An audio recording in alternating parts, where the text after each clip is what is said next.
Video-video itu guys, ternyata hanya sebagian kecil kasus serangan hewan buas yang terjadi di India yang terekam kamera.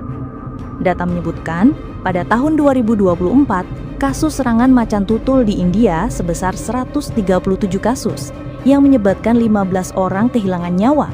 Sementara, serangan harimau rata-rata 56 kasus kematian manusia per tahun. Dan serangan singa menyebabkan 7 kasus kematian manusia pada tahun 2025. Dari data itu, dapat kita tarik kesimpulan bahwa betapa mengerikannya keberadaan hewan-hewan buas itu.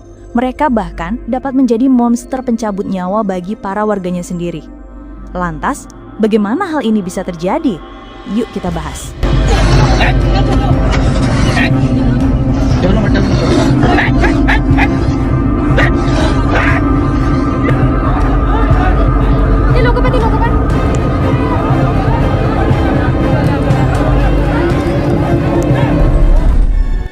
Negara India memang terkenal dengan kaya akan keanekaragaman hayati.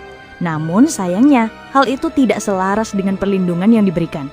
Menurut data yang ada, terdapat 10 wilayah kota yang mengalami peningkatan signifikan dalam serangan hewan buas terhadap manusia, seperti Kerala, Odisha, Uttar Pradesh, Maharashtra, Tamil Nadu, Chhattisgarh, Madhya Pradesh, Karnataka, Gujarat, dan Uttarakhand.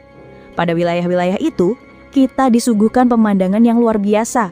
Hewan-hewan buas berkeliaran bebas di jalanan rumah warga dan siap memangsa siapa saja yang mereka temui. Sangat sering, warga melihat kawanan singa yang sedang berburu mangsa pada malam hari, macan tutul yang menyergap anjing peliharaan warga, dan harimau yang meneror penduduk desa. Bagi Dinas Lingkungan Hidup setempat, keberadaan hewan buas di lingkungan warga adalah tanda kesuksesan konservasi. Keberhasilan ini ditandai populasi singa, macan tutul, dan harimau meningkat secara signifikan dari tahun ke tahun. Namun, hal itu sangat terbalik bagi warga di sana. Warga merasa tidak tenang dan menganggap tanah yang mereka tinggali sebagai neraka yang penuh dengan malaikat maut. Seperti yang dialami seorang ibu bernama Vipin Chandra Sharma, yang putrinya yang berusia 19 tahun bernama Nikita Sharma tewas diterkam harimau saat sedang memotong rumput di ladang keluarganya. Ia adalah korban ketiga di daerah itu selama 6 bulan terakhir. Sebelumnya, memang terdapat peringatan dinas terkait yang memerintahkan warga jangan keluar rumah dari pukul 4 sore hingga pukul 9 pagi. Jika terdapat serangan pada manusia pada waktu yang telah ditetapkan, hal itu bukan tanggung jawab dinas terkait dan termasuk kelalaian warganya sendiri. Jadi setiap warga keluar rumah, mereka harus ekstra hati-hati apabila mereka bertemu para hewan buas itu. Lantas, mengapa warga hanya bisa menerima takdir dan tidak melakukan perburuan saja?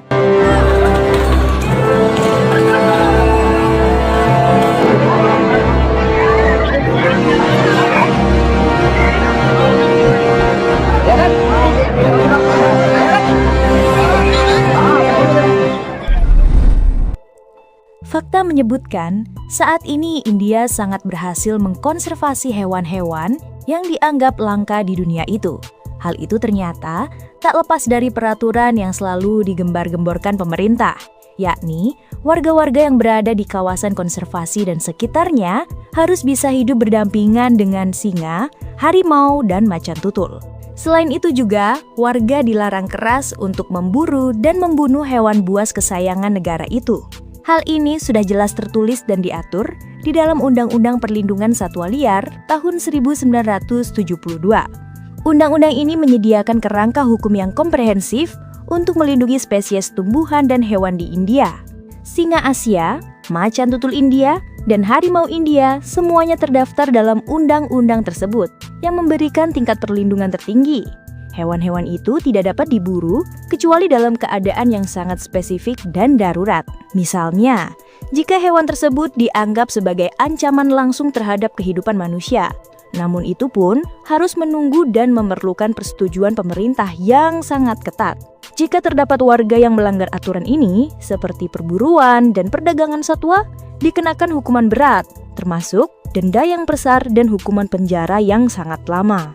Belum lagi terbenturnya faktor kepercayaan dan budaya di mana harimau, singa, dan macan tutul dianggap hewan yang suci.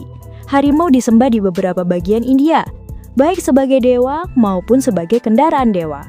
Singa disembah sebagai simbol kekuasaan dan kekuatan ilahi yang dikaitkan dengan dewa-dewi Hindu, seperti Dewi Durga dan Dewa Wisnu dalam bentuk narasinga. Sedangkan macan tutul disembah sebagai dewa kuno, yang dikenal sebagai Wagoba. Atas dasar aturan dan kepercayaan itulah, mau tidak mau masyarakat di sana harus menganggap hewan buas itu seperti kucing liar imut dan lucu, walaupun mereka sangat berbahaya dan mengancam nyawa mereka.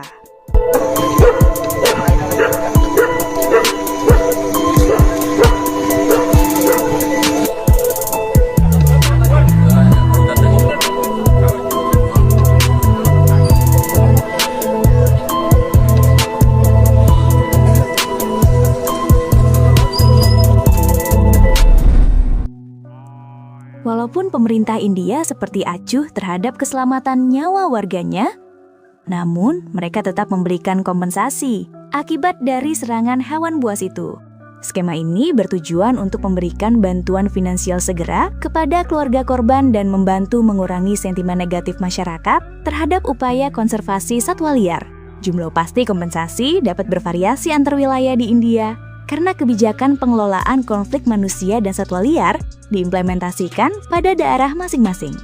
Namun, umumnya terdapat jumlah yang ditetapkan untuk kasus kematian manusia, cedera serius, dan juga kerusakan properti atau ternak. Pemerintah pusat India telah meningkatkan bantuan kompensasi untuk kasus kematian akibat serangan hewan liar dari 5 lakh menjadi 10 lakh atau sekitar 191 juta rupiah. Jumlah itu hanya dari pemerintah pusat saja, belum ditambah dari pemerintah daerah dan bantuan lain. Pemerintah daerah bisa menambah dana kompensasi itu hingga 24 lakh atau sekitar 458 juta rupiah. Namun penting untuk dicatat ya guys, bahwa meskipun skema ini ada, seringkali terdapat inkonsistensi dalam proses aplikasi, penilaian dan pembayaran di berbagai negara bagian, yang menyebabkan korban tidak selalu menerima kompensasi penuh. Seperti yang dialami seorang anak bernama Ankit yang tewas diserang harimau. Menurut situs www.csmonitor.com, setelah macan tutul atau harimau membunuh atau melukai seseorang, Departemen Kehutanan biasanya membayar kompensasi sebesar 4 lakh atau sekitar 75 juta rupiah kepada keluarga korban. Dalam kasus Ankit, jumlah ini tidak cukup untuk menutupi biaya perawatan medisnya. Warga lain juga melaporkan kesulitan serupa dalam membiayai perawatan anggota keluarga yang terluka karena tak sesuainya angka kompensasi yang diberikan. Waduh, miris ya guys. Makanan.